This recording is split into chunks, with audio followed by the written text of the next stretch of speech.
स्वयंभो शंभो स्वयंभो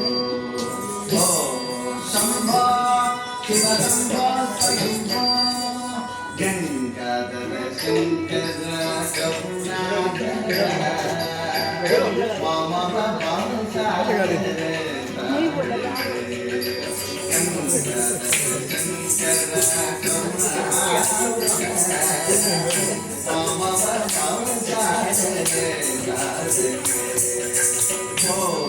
शंभो शिव शंभो स्वयंभो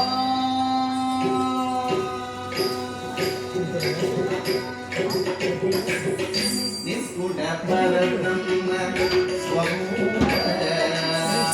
निष्कुट परब्रह्म स्वरूप गम गम भूत प्रपंच रहित गम गम भूत प्रपंच रहित नित्य गुण विहित नितांत अनंत नित्य गुण विहित नितांत अनंत आनंद अतिशय अक्षय लिंगा आनंद अतिशय अक्षय लिंगा आनंद अतिशय अक्षय लिंगा शंभो शिव शंभो स्वयंभो गंगाधर शंकर करुणाकर मामव भावसागर शंभो शिव शंभो स्वयंभो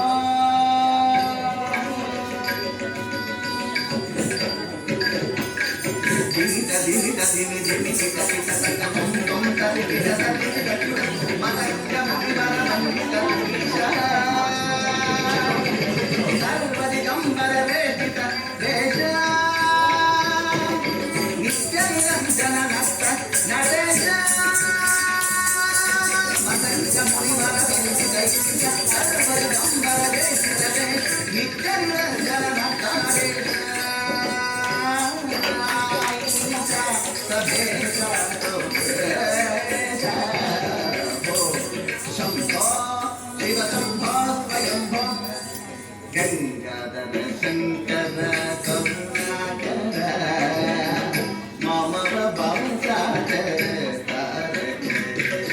शंभो शिव शंभो स्वयंभो शिव शंभो स्वयंभो शिव शंभो स्वयंभो शिव शंभो स्वयंभो शिव शंभो स्वयंभो स्वयंभो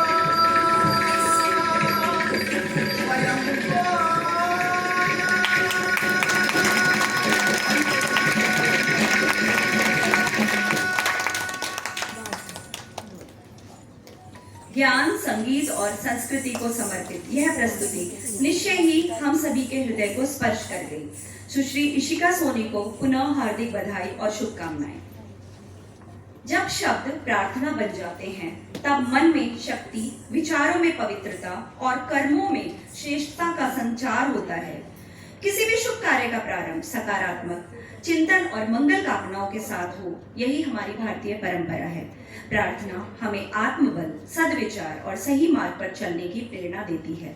इन्हीं भावनाओं को स्वर देने हेतु अब प्रस्तुत है प्रेरणादायी प्रार्थना गीत हमको मन की शक्ति देना, मन विजय करे। मैं इस प्रस्तुति हेतु कार्यकारिणी सदस्यों को आमंत्रित करती हूँ।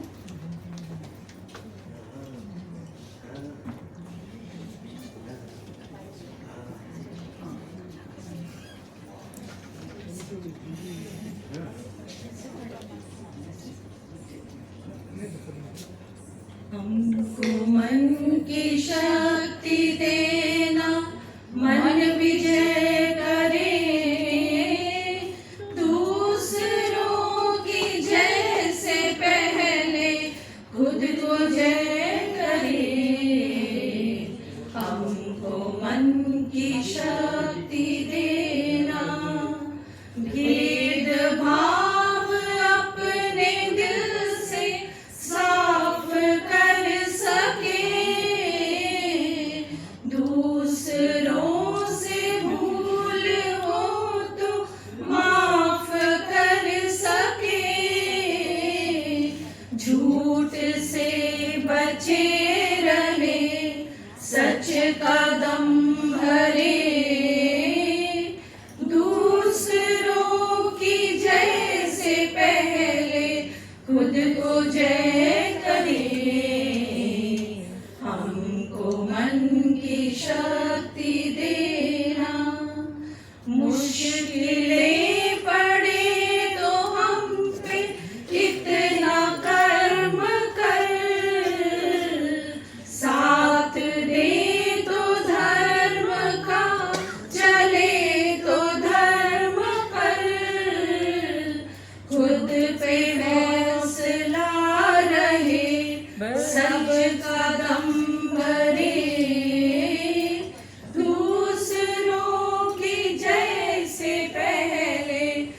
मन को सकारात्मक ऊर्जा और जीवन को श्रेष्ठ मूल्यों की दिशा देने वाली इस सुंदर प्रार्थना गीत के बाद हम सभी मैं सभी प्रस्तुतकर्ताओं का हार्दिक अभिनंदन करती हूँ।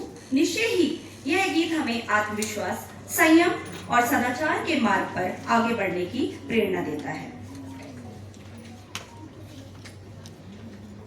अब मैं उद्घाटन सत्र की अगली कड़ी में मंचासीन होने हेतु हमारे विशिष्ट अतिथिगणों से अनुरोध करती हूँ कि वे मंच पर विराजमान होकर हमें अनुग्रहित करें।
सर्वप्रथम मैं आमंत्रित करती हूँ आदरणीय डॉक्टर B.K. रवि जी को।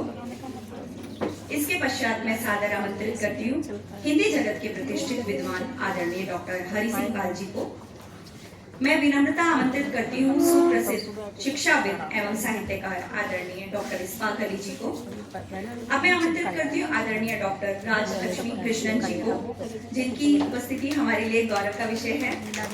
और अंत में मैं सादर आमंत्रित करती हूँ बेंगलुरु हिंदी अकादमी की ओर से श्री गौतम जैन कटारिया जी को कि वे मंचासीन होकर कार्यक्रम की शोभा बढ़ाएं।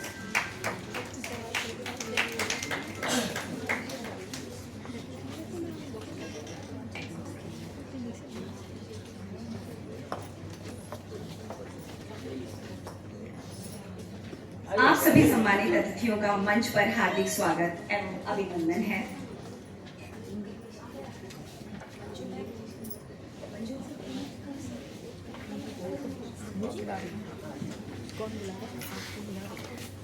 भाषा केवल संवाद का माध्यम नहीं, बल्कि हमारी संस्कृति, हमारी पहचान और हमारी सभ्यता का संवाहक भी है।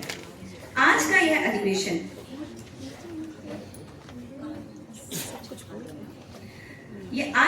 अधिवेशन नागरी लिपि के संवर्धन और प्रचार प्रसार को समर्पित है।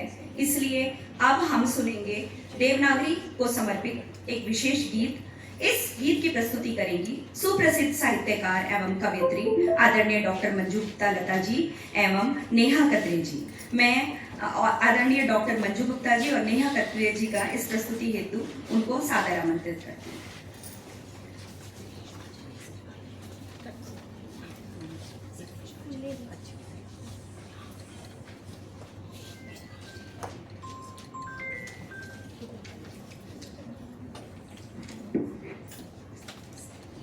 नमस्ते। हाँ हाँ हाँ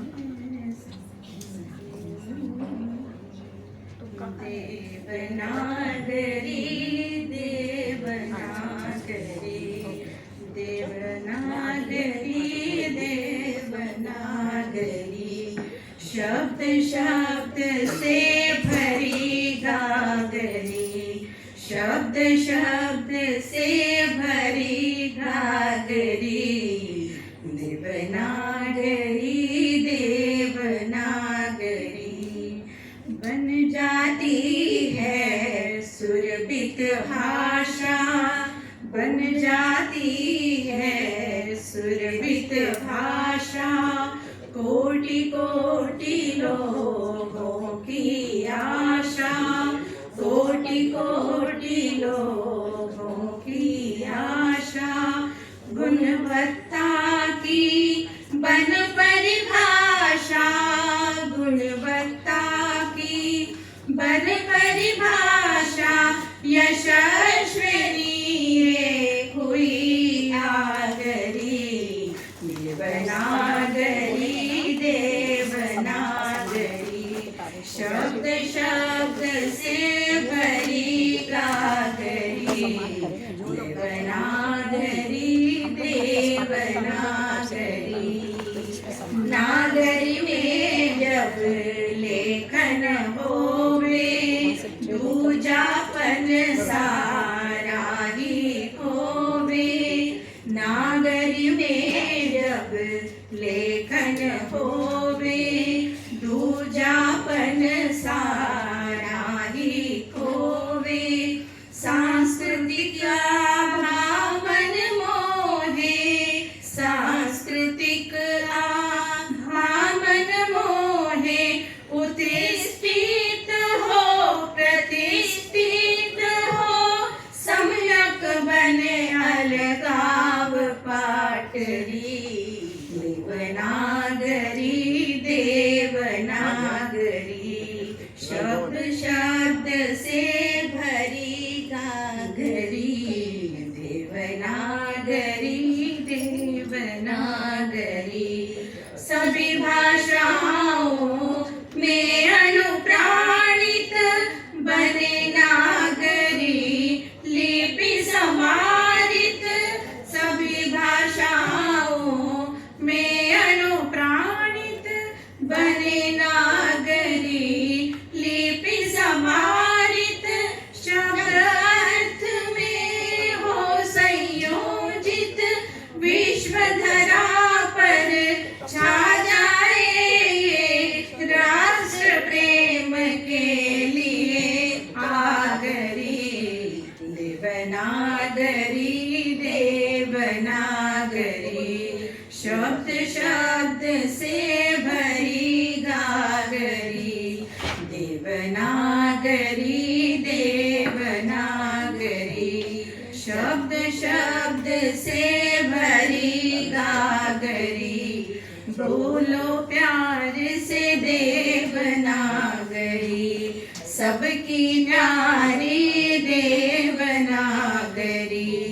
जग बलिहारी देवनागरी देवनागरी देवनागरी शब्दनागरी देवनागरी शब्द शब्द से भरी गागरी देवनागरी देवनागरी।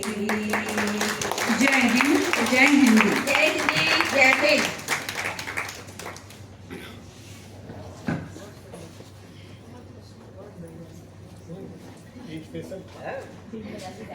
बहुत सुंदर प्रस्तुति आदरणीय मंजुलता मैम और नेहा कतरे जी, और आप लोगों का मैं हार्दिक धन्यवाद करती हूँ इस सुंदर प्रस्तुति के लिए। देश विदेश के अनेक विद्वानों और शुभचिंतकों ने इस ऐतिहासिक अधिवेशन के लिए अपने संदेश भेजे हैं, तो उन संदेशों को हम देखते हैं। सबसे पहले मैं संदेश वाचन हेतु आमंत्रित करती हूँ श्रीमती मेघना दवे जी को।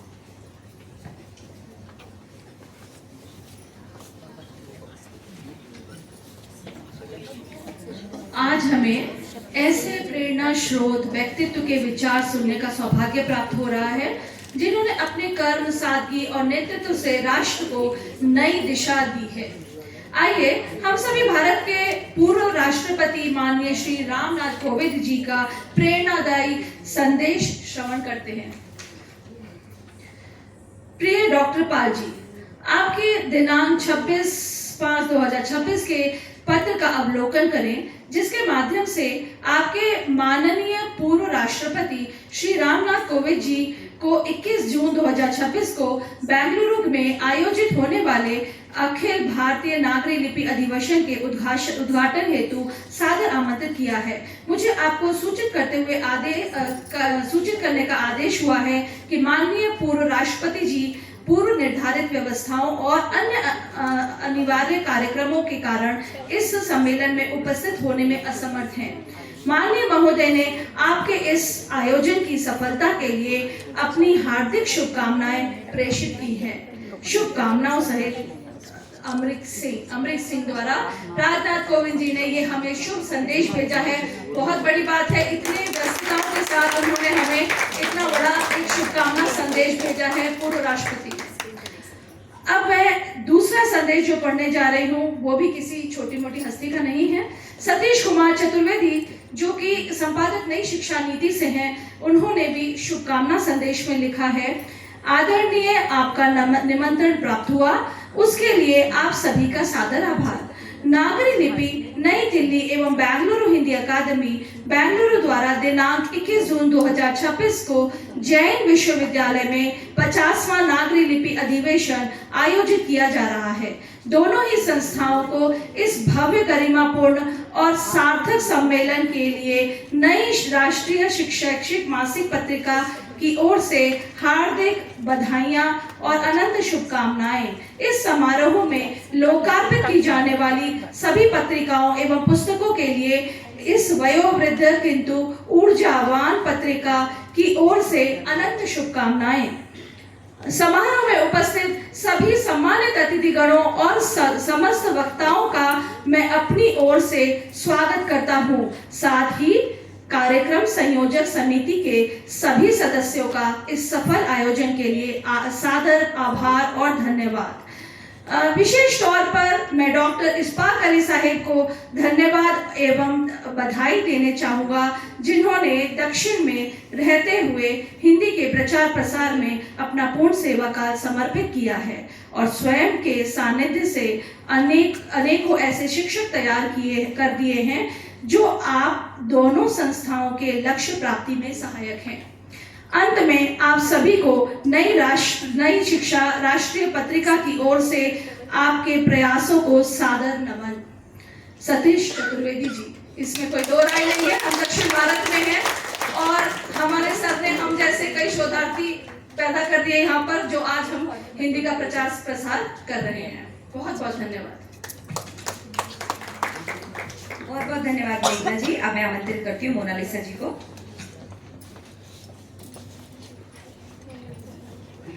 धन्यवाद मैम।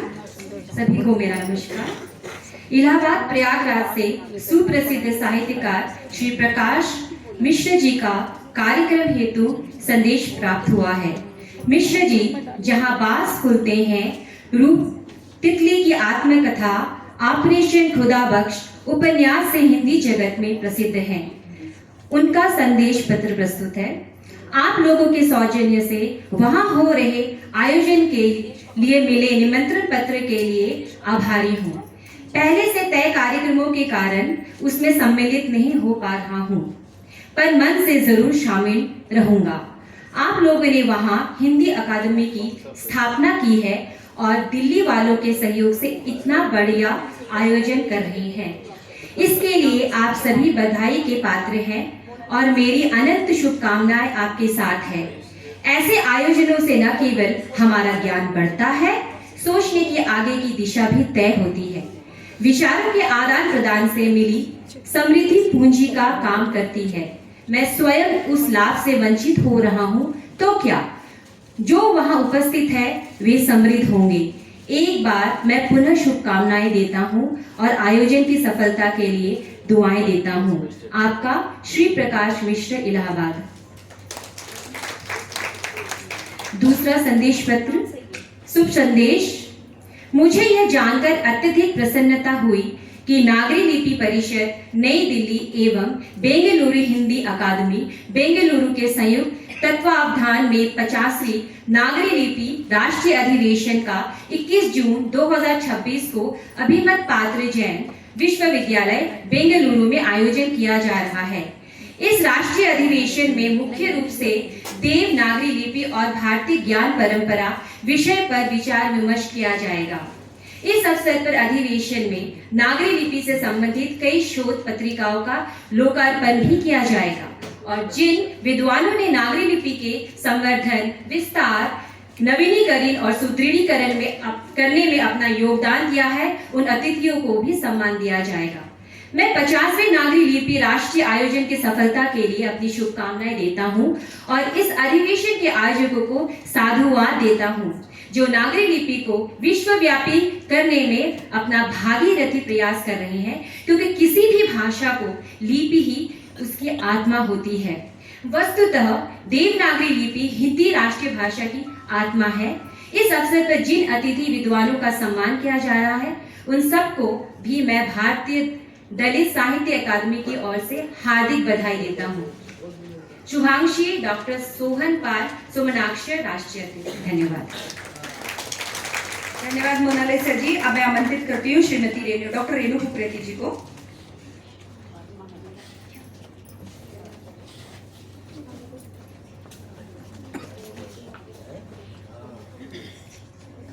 धन्यवाद अनीता मैम।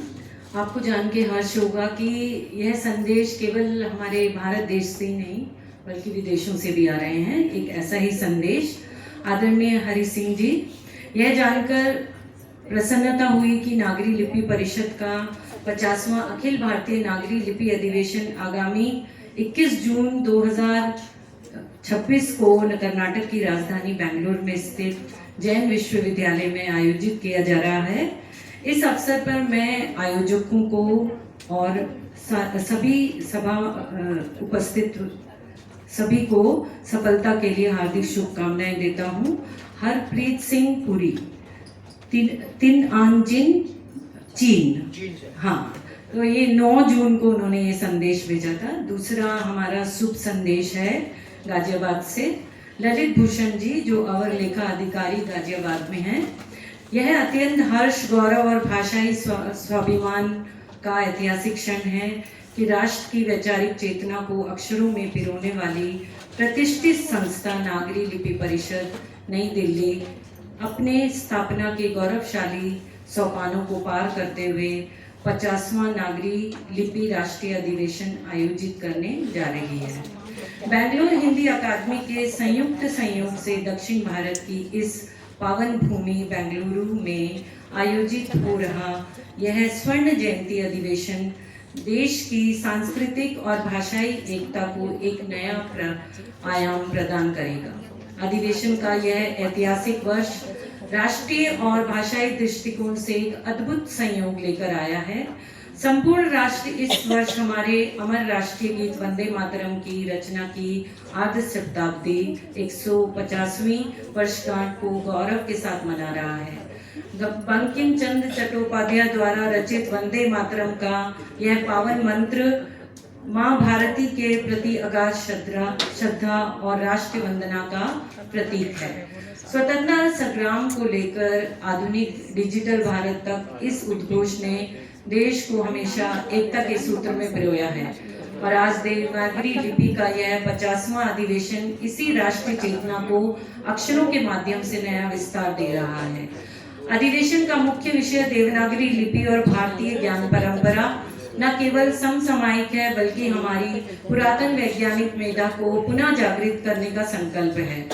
मुझे स्मरण आता है कि पूर्व में पंजाब केंद्रीय विश्वविद्यालय भटिंडा के राष्ट्रीय सम्मेलन में जब मुझे प्रतियोगिता का सुअवसर मिला था, तब मैंने सूचना प्रौद्योगिकी, आर्टिफिशियल इंटेलिजेंस टूल और नागरी लिपि के अंतर संबंधों पर अपना तकनीकी पीपीटी प्रेजेंटेशन प्रस्तुत किया था। उस मंच पर मैंने साक्षात महसूस किया कि कैसे भारती और भाषिणी जैसे अत्याधुनिक एआई उपकरण देवनागरी को विश्व की सबसे वैज्ञानिक और डिजिटल फ्रेंडली लिपि साबित कर रहे हैं। इसी भाषाई उत्तरदायित्व के तहत पूर्व के राष्ट्रीय अधिवेशन में मैंने अपना शुभकामना संदेश प्रेषित किया है। मैं इस ऐतिहासिक स्वर्ण जयंती अधिवेशन के गौरवपूर्ण आयोजन के लिए कार्यक्रम के अध्यक्ष आदरणीय डॉक्टर प्रेमचंद पतंजलि जी, महामंत्री डॉक्टर हरिपाल जी, संयुक्त सचिव डॉक्टर इस्फाक अली जी तथा बेंगलुरु हिंदी अकादमी की सभी निष्ठावान आयोजकों को हृदय से साधुवाद देता हूँ। मुझे पूर्ण विश्वास है कि मुख्य अतिथि प्रोफेसर डॉक्टर बी.के. रवि, कुलपति बेंगलोर नॉर्थ यूनिवर्सिटी के कुशल मार्गदर्शन में इस महाअधिवेशन से निकला निष्कर्ष देवनागरी लिपि के देशव्यापी तथा वैश्विक प्रचार प्रसार का मार्ग प्रशस्त करेगा। 50वें नागरी लिपि राष्ट्रीय अधिवेशन की ऐतिहासिक सफलता हेतु मेरी अनंत शुभकामनाएं हैं। धन्यवाद। आगे हो सकता है। धन्यवाद। बहुत बहुत धन्यवाद रेणु मैम। अब माधुरी मैम को मैं संदेश वाचन के लिए आमंत्रित करती हूँ।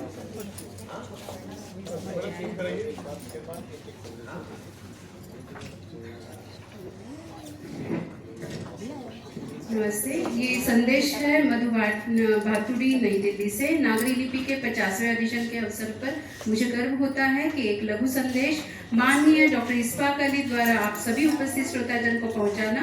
मैं पूर्व राजनीतिक रही हूँ, अनेक देशों और भाषा से परिचित होने का मुझे मौका मिला है। अपने कार्य के साथ मैं हिंदी भाषा में उपन्यास और कहानी लिख रही हूँ। हिंदी भाषा और लिपि को जीवित रखना हमारे हाथ में है।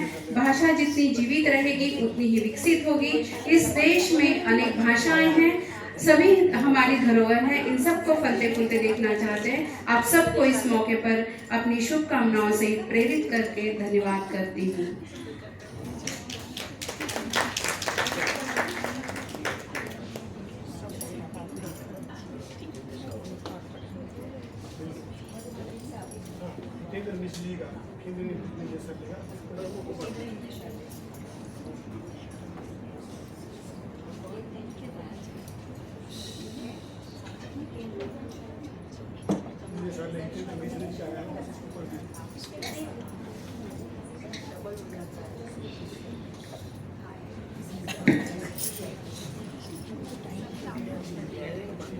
वंदना टेरे केंद्रीय फाउंडेशन से शुभकामना हिंदी निर्देशालय जोहार। नागरी लिपि के 50वें राष्ट्रीय अधिवेशन के अवसर पर देवनागरी लिपि और भारतीय ज्ञान परंपरा विषयक आयोजन के लिए आयोजक नागरी लिपि परिषद नई दिल्ली एवं बेंगलुरु हिंदी अकादमी बेंगलुरु को मेरी ओर से बहुत बहुत शुभकामनाएं।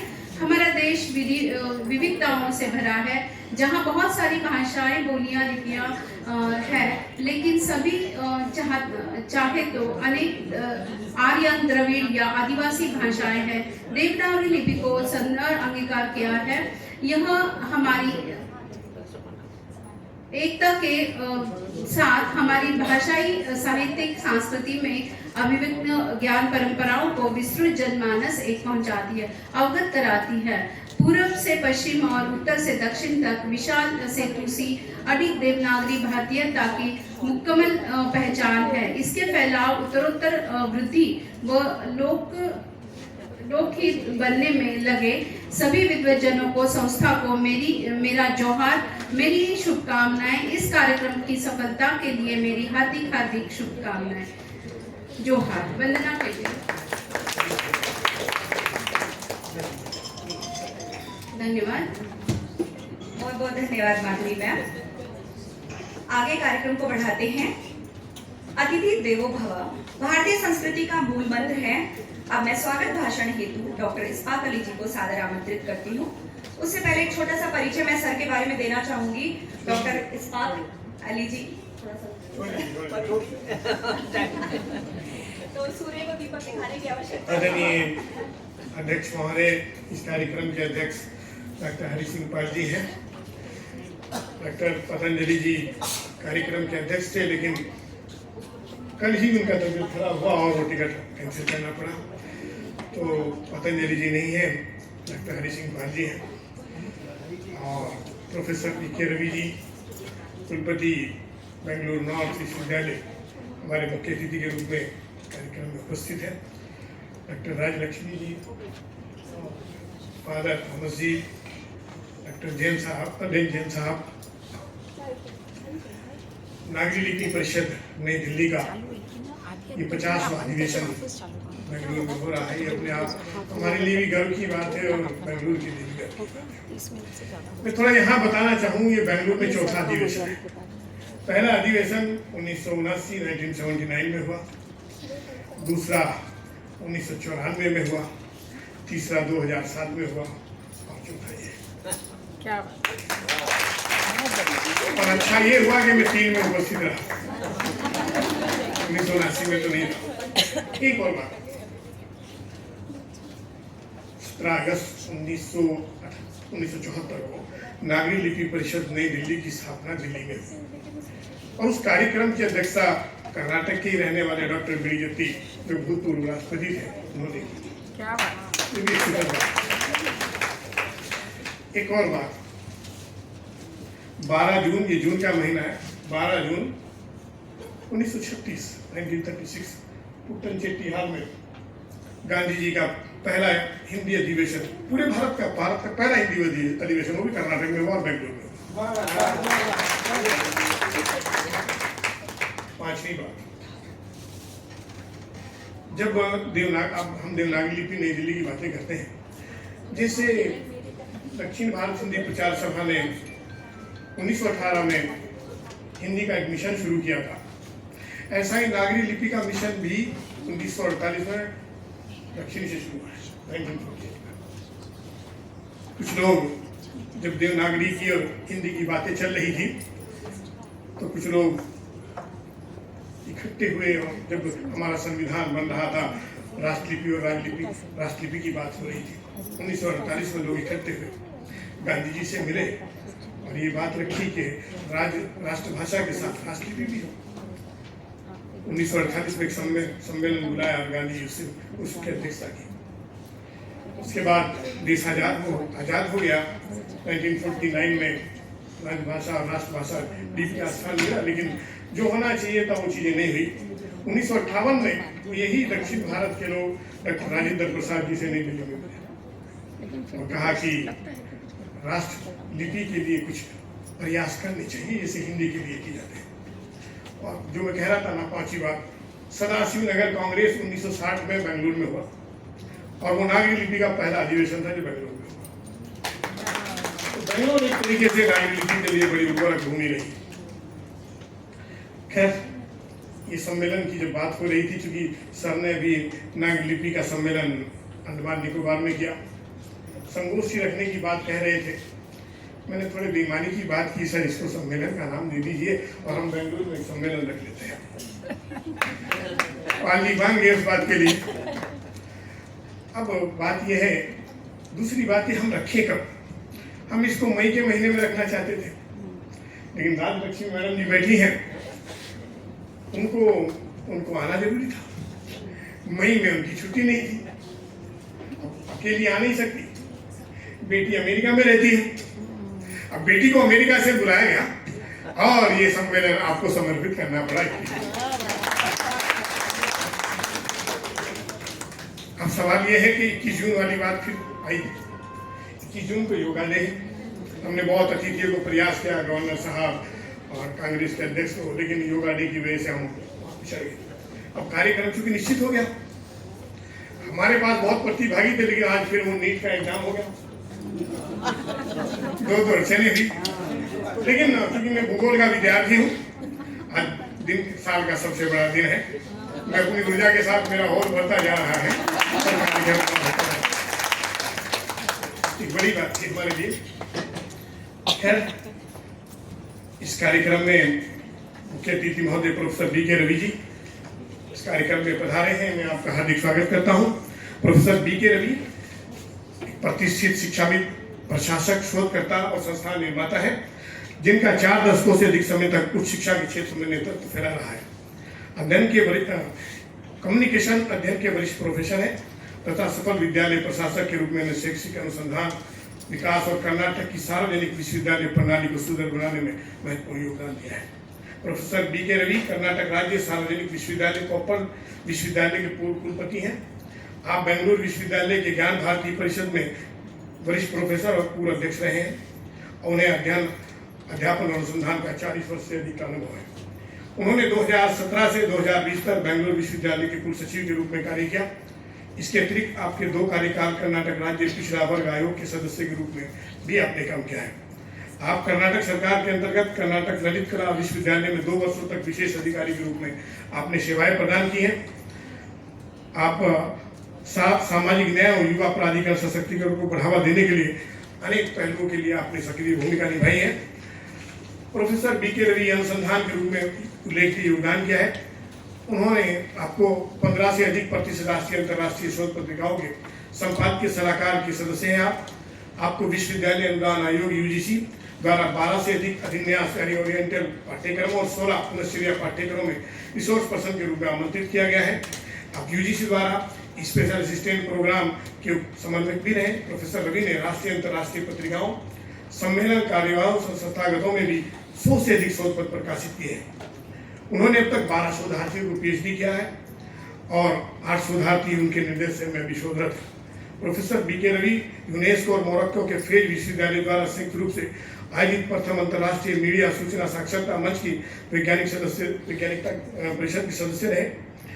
आपके शैक्षिक जीवन काल में आपने America, Poland, Japan, Morocco, New Zealand, Kenya, Malaysia, Qatar, Thailand, Singapore, Kuwait, Canada और चीन में शोध पत्र प्रस्तुत किए हैं। 2012 में उन्हें अमेरिका के वाशिंगटन DC में आयोजित ब्रॉडबैंड नीति पर प्रतिष्ठित अंतर्राष्ट्रीय कार्यशाला में आमंत्रित किया गया, जिसका आयोजन फ्रॉड फाउंडेशन एवं अमेरिका के पेन स्टेट यूनिवर्सिटी द्वारा संयुक्त रूप से किया गया। प्रोफेसर रवि नई दिल्ली स्थित all India communication and media association के उपाध्यक्ष हैं, काठमांडू स्थित मीडिया एक्शन नेपाल के महाराज सदस्य हैं और आप Republic relation council of India की राष्ट्रीय कार्यकारिणी के सदस्य और कर्नाटक क्षेत्र अध्यक्ष रहे। आपने वर्ष 2012 में से राष्ट्रीय चाणक्य पुरस्कार और 2010 में प्रेस क्लब ऑफ बेंगलुरु का वार्षिक पुरस्कार प्राप्त किया है।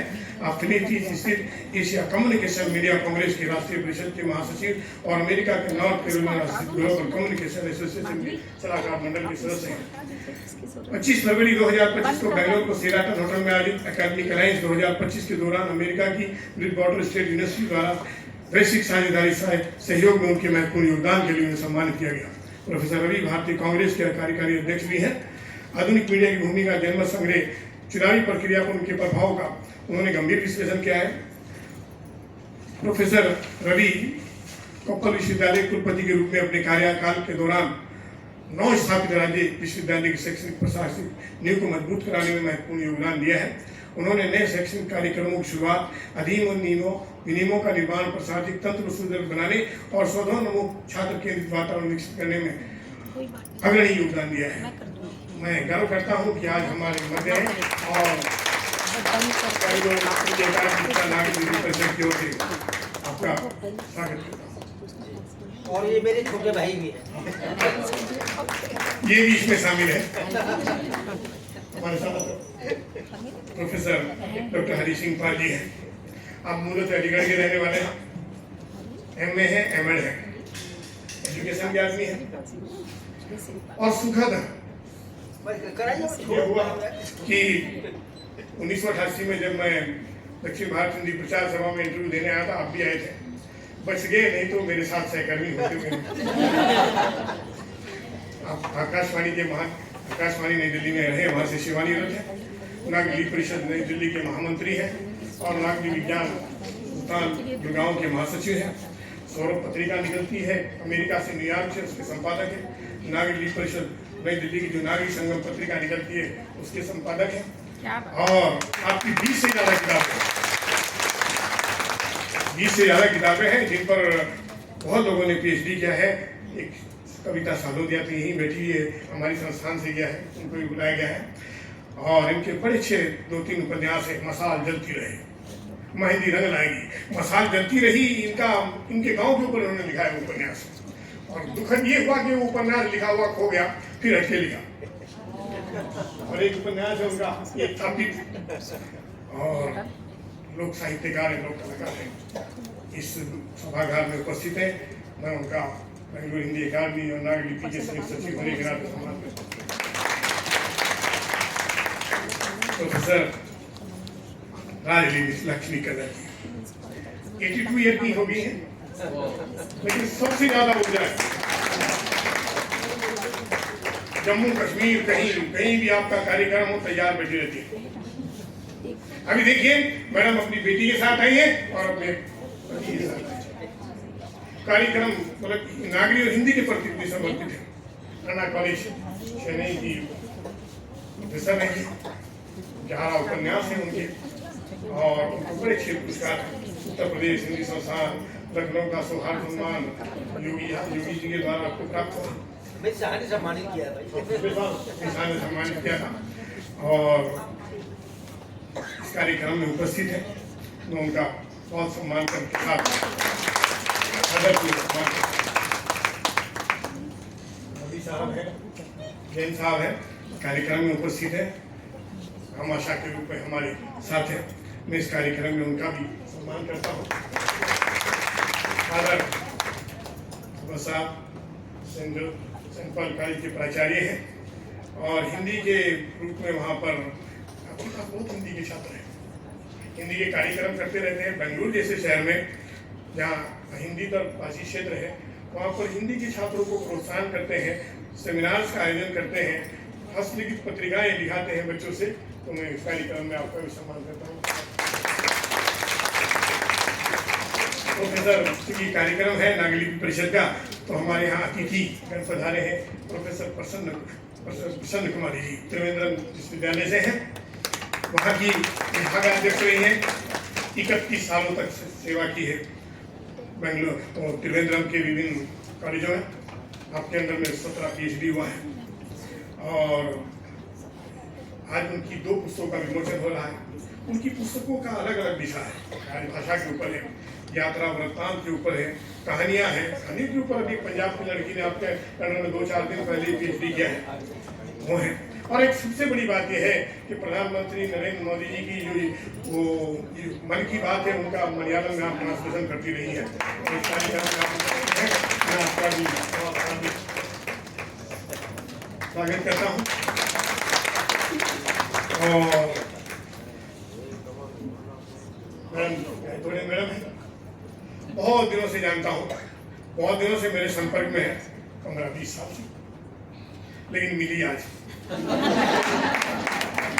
आप वहाँ पर गोवा में कॉलेज है, BEd कॉलेज, वहाँ पर प्रोफेसर है, हिंदी की प्रोफेसर है, मनु भंडारी के ऊपर नहीं काम है। और समझिए कि न्याय अधिकारिता मंत्रालय भारत सरकार का है, उसमें आप सलाहकार समिति में भारत सरकार में सलाहकार समिति के सदस्य हैं। आपका इस कार्यक्रम में बहुत बहुत स्वागत है। करण विजया जयंती जी हैं जो इस कार्यक्रम में आई है और विशाखापट्टनम से। आपका तुलनात्मक अध्ययन बहुत बढ़िया कार्य है तेलुगु पर और इस कार्यक्रम में उपस्थित है। मैं आपका भी इस कार्यक्रम में स्वागत करता हूँ। और अंत में इतना ही कहूँगा कि यहाँ इस कार्यक्रम में हमने ये सोचा था कि ये पत्रिका पुस्तक निकालें। हमने चूँकि बेंगलोर हिंदी अकादमी की स्थापना की तो हमने एक रिसर्च पेपर, रिसर्च मैगजीन शुरू किया है, शोध जर्नल मीमांसा, जो शोधार्थियों के लिए, जो लोग हिंदी के लिए शोध पत्र लिखते हैं कि दिल्ली तक भागना पड़ता है। पहली पत्रिका मैं दिल्ली से निकाला करता था, 2015 से ये पत्रिका चल रही थी। अब की बार क्योंकि हमने यहाँ से कार्यक्रम शुरू किया तो पहली बार हमने इस पत्रिका को यहाँ से निकाला है, जो आप शोधार्थियों के लिए बड़ी उपयोगी होगी। हिंदी इंग्लिश दोनों में ISSN मैगजीन में आप पत्रिका में प्रकाशित करा सकते हैं। आखिर में यही कहूँगा कि मैंने तुम्हें आवाज़ दी है, बड़े नाज के साथ तुम भी आवाज़ मिला दो मेरी आवाज़।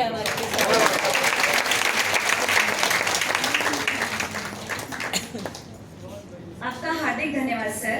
आपके स्वागत उद्बोधन ने इस आयोजन की भावना को अत्यंत सुंदर ढंग से अभिव्यक्त किया है।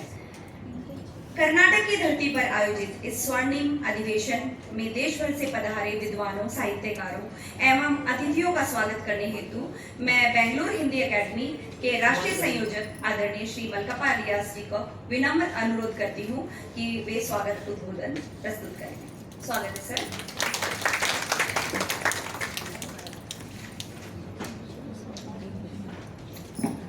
पहले ही सभी को मैं सुप्रभात ಹೃದಯಪೂರ್ವಕ ನಮಸ್ಕಾರಗಳನ್ನು ಹೇಳ್ತಾ ಈಗ ಆಲ್ರೆಡಿ ಇಸ್ಮಾಕ್ ಅಲಿ ಸರ್ ದೀರ್ಘವಾಗಿ ಸಂತೋಷ ರೂಪದಲ್ಲಿ ಸುಂದರವಾಗಿ ಎಲ್ಲರ ಪರಿಚಯವನ್ನು ಉಣಬಡಿಸಿದ್ದಾರೆ।